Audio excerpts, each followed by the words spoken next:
In this video, we'll show you how to replace the blade on your GREENWORKS single blade lawnmower. We have featured a 24-volt Powerall lawnmower. However, these instructions can be followed for all single blade mowers with semicircle alignment cutouts.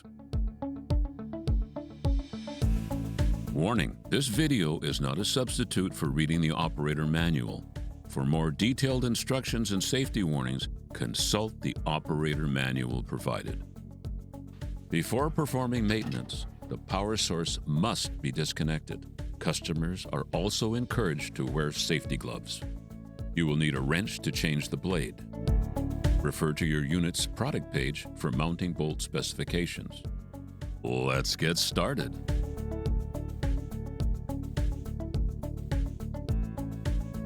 Turn the lawnmower onto its side. Brace the blade. In this video, we've used a piece of wood.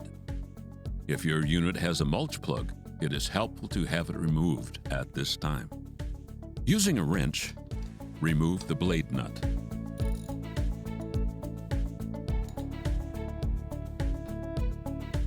Carefully remove the blade and set the insulator, spacer, and blade nut aside.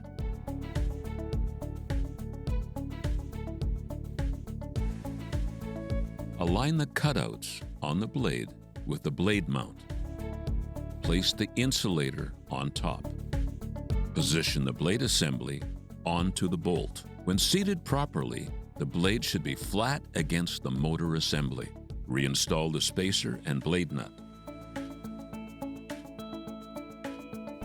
Finish by firmly tightening the blade nut using the wrench.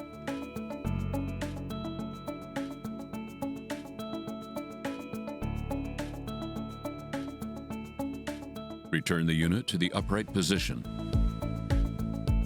To learn more about your unit, including assembly, operation, and maintenance, visit the GREENWORKS Tools YouTube channel.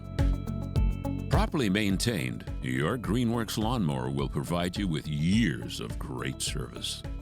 If you have any difficulties or need replacement parts, contact us at greenworkstools.com.